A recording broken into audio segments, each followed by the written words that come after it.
Zaman dahulu, ada seorang alim ulama terkenal yang beribadah selama 70 tahun tanpa sekalipun ia pernah melakukan dosa.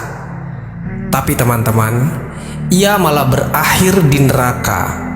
Maka apakah yang salah dari hidupnya? Dan kira-kira perbuatan apa yang bisa menggiringnya ke neraka? Mohon untuk teman-temanku seiman untuk menonton video ini sampai habis agar tidak terjadi kekeliruan dan salah paham.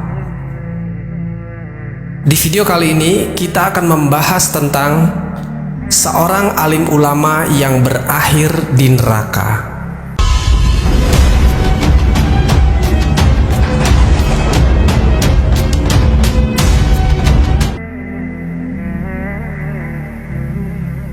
Assalamualaikum warahmatullahi wabarakatuh. Sobat Jazirah Ilmu yang dimuliakan Allah, semoga kita selalu dalam keadaan sehat walafiat. Amin ya Rabbal Alamin. Kisah kali ini dinukil oleh Wahab bin Munabbih radhiyallahu anhu. Kisah tentang seorang alim ulama dari kalangan Bani Israel yang terkenal dengan ketekunannya beribadah kepada Allah Subhanahu wa Ta'ala, dan tak pernah sekalipun orang ini melakukan dosa. Bahkan dosa kecil pun ia tak pernah lakukan. Sampai-sampai malaikat pun kagum akan kesolehan orang ini. Kisah ini terjadi ketika Islam belum disyiarkan dan terjadi di zaman Bani Israel. Kisahnya begini teman-teman. Ada seorang ahli ibadah terkenal di kalangan Bani Israel. Pria ini hidupnya hanya fokus untuk beribadah kepada Allah Subhanahu wa Ta'ala saja. Dan terkenal saat itu, pria inilah orang yang paling soleh di negeri itu. Selama ini, ia tinggal dan menetap di kuilnya, dan selama itu pula ia selalu sembahyang dan mengingat Allah Subhanahu wa Ta'ala di kuil tersebut. Kuilnya ini teman-teman memiliki dua lantai. Lantai pertama ia jadikan sebagai tempat tinggalnya, sedangkan lantai kedua menjadi tempat peribadatannya. Karena orang-orang saat itu melihat kesolehan pria ini, sampai-sampai banyak orang bilang, ini orang pasti akan masuk surga. Tapi teman-teman, iblis dan syaitan tidak akan pernah rela jika hal itu terjadi.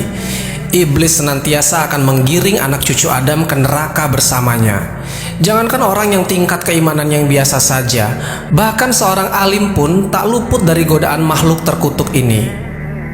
Dan di kisah ini, selama 70 tahun lamanya, iblis dan syaitan selalu gagal untuk menggoda pria alim ini supaya terjerumus dalam kemaksiatan.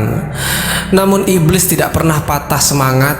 Ia akan selalu menggoda anak cucu Adam selangkah demi selangkah. Teman-temanku seiman, pada suatu hari ada 3 orang pemuda yang datang kepada pria alim ini. 3 orang pemuda ini mereka adalah saudara sekandung.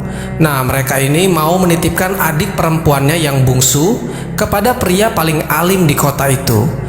Karena ketiga pemuda ini mau pergi berperang beberapa waktu untuk membela kerajaannya. Dan pada saat itu, mereka datang kepada pria alim ini dengan membawa serta adik perempuannya.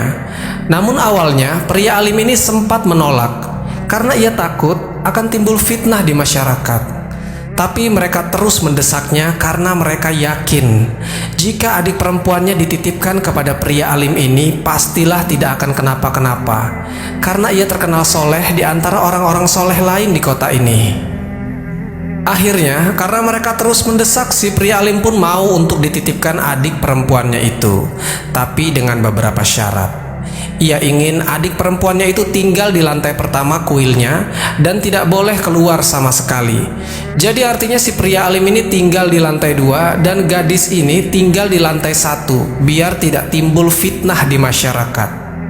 Akhirnya ketiga pemuda itu menitipkan sejumlah uang untuk biaya makan adiknya selama ia titipkan.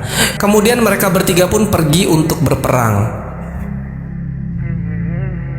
Sobat Jazirah Ilmu yang dimuliakan Allah, setiap hari pria alim ini ke pasar untuk membeli makan. Kemudian ia letakkan makanan itu di depan pintu gadis ini. Lalu ia ketuk pintu itu dan pria alim ini pergi sebelum gadis itu membuka pintunya.